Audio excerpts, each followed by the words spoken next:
আসসালামু আলাইকুম। Real village cooking চ্যানেলে সবাইকে ওয়েলকাম জানাচ্ছি। আজকে আমি বানাবো পুরে ঠাসা গোলাপ পুলি পিঠা। বানানো খুবই সহজ আর খেতে খুবই টেস্টি। অল্প সময়ের মধ্যে সহজেই বাড়িতে বানিয়ে নেওয়া যায় এই গোলাপ পুলি পিঠা। খুবই নরম আর খেতে খুবই মজার। এখানে সহজ পদ্ধতিতে আজকে আপনাদেরকে বানিয়ে দেখাবো এই পুলি পিঠা। প্রথমে এখানে আমি নিয়ে নিচ্ছি 1.5 বাটি পরিমাণে জল আর দিয়ে দেবো স্বাদ মতো লবণ। জলটাকে ভালোভাবে গরম করে নেব। খুব ভালোভাবে যখন ফুটে উঠবে ঠিক সেই পর্যায়ে আমি দিয়ে দেবো 1 বাটি পরিমাণে চালের আটা। চালের আটাটা দিয়ে অনবরত নাড়াচাড়া করে খুব ভালোভাবে মিশিয়ে নেব। অনবরত নাড়াচাড়া করতে হবে। এই পর্যায়ে একটা আমি ভালোভাবে মিশিয়ে একটা ভালোভাবে ডো তৈরি করে নেব। এটা খুব ভালোভাবে মেশানো হয়ে গেছে। একটা অন্য পাত্রে নিয়ে নিলাম। এবার এখানে নারকেলের পুর রেডি করে নিচ্ছি। নিয়ে নিয়েছি নারকেল। এখানে দিয়ে দিচ্ছি খেজুরের গুড়। 50 গ্রামের মতো খেজুরের গুড় দিয়ে দিচ্ছি। খেজুর গুড় দিলে নারকেলের পুরে টেস্টটা ভালো আসে। আমি অনবরত নাড়াচাড়া করে খুব ভালোভাবে মিশিয়ে নেব। যখন এটা একটু শুকনো ভাব চলে আসবে ঠিক সেই পর্যায়ে আমি এটাকে নামিয়ে নেব। এখানে অনবরত একটু নাড়াচাড়া করে যেতে হবে। এটা দেখুন ঠিক ভালোভাবে একটু শুকনো হয়ে এসেছে। এবার পুরটা আমি রেডি হয়ে গেছে। এটা আমি গ্যাসের ফ্লেমটাকে অফ করে দিচ্ছি। এখানে আমি যে চালের আটাটা মেখে রেখেছিলাম সেটা গরম থাকা অবস্থায় হাত দিয়ে ভালো করে মথে নিতে হবে। হাতে সামান্য জল নিয়ে খুব ভালোভাবে এটাকে মথে নিতে হবে।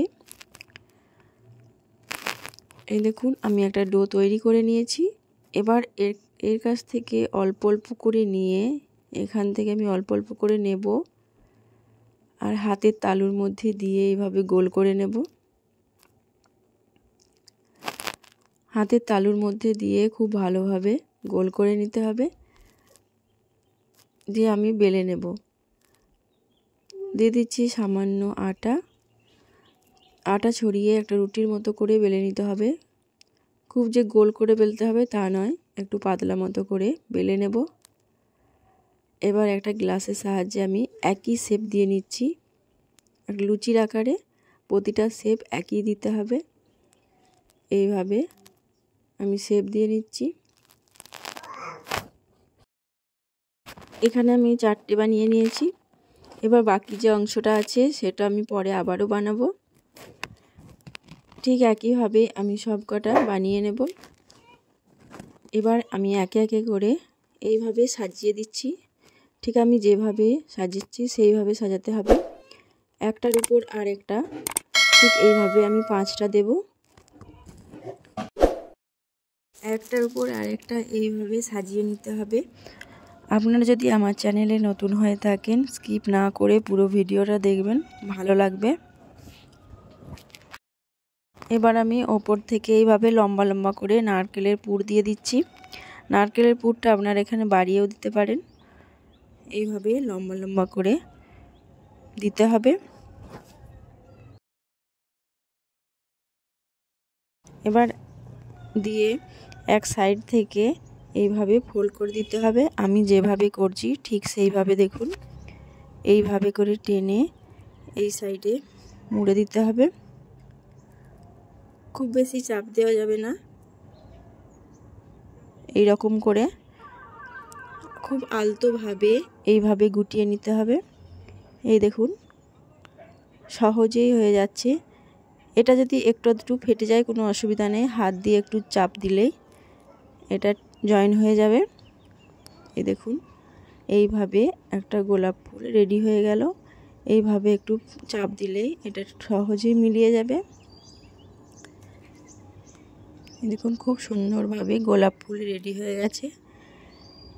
আবারও ঠিক একইভাবে আমার আরেকটা বানিয়ে নেব আপনাদের সুবিধার জন্য। একইভাবে দিয়ে দিচ্ছি।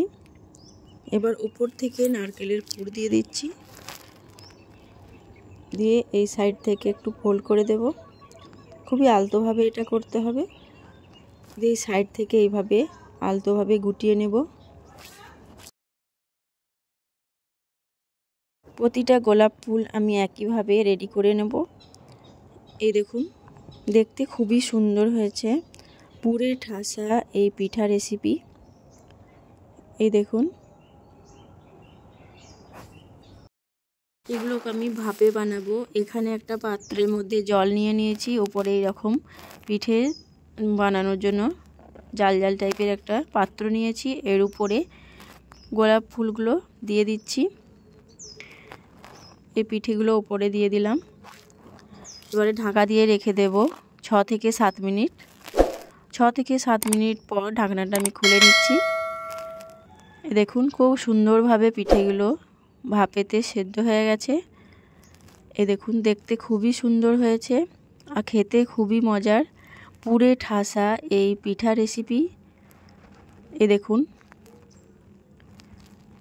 হুবহু যেন গোলাপের ফুল। এ দেখুন, খেতে খুবই টেস্টি। তাহলে দেখলেন তো কত সহজেই এই পুরে ঠাসা গোলাপ ফুল পিঠা বানানো যায়। ঘরে থাকা মাত্র সামান্য উপকরণ দিয়ে এই পিঠা বানিয়ে নিতে পারবেন। কোনো ঝামেলা ছাড়াই সহজেই বানিয়ে নিতে পারবেন। এই দেখুন, দেখতে খুবই সুন্দর, খেতেও খুবই টেস্টি। বাচ্চা বড় সকলেই খেতে পছন্দ করবে এই মিষ্টি মিষ্টি গোলাপ পিঠা। আমি একটা ভেঙে দেখাচ্ছি আপনাদেরকে। ভেতরটা খুবই নরম তুলতুলে, মুখে দিলেই মিলিয়ে যাবে। আমার এই রেসিপি আপনাদের কেমন লাগলো অবশ্যই কমেন্টে জানাবেন। ভালো লাগলে চ্যানেলটা সাবস্ক্রাইব করবেন নতুন নতুন রেসিপি পাওয়ার জন্য। তাহলে আজকের এই রেসিপি এখানেই শেষ করছি।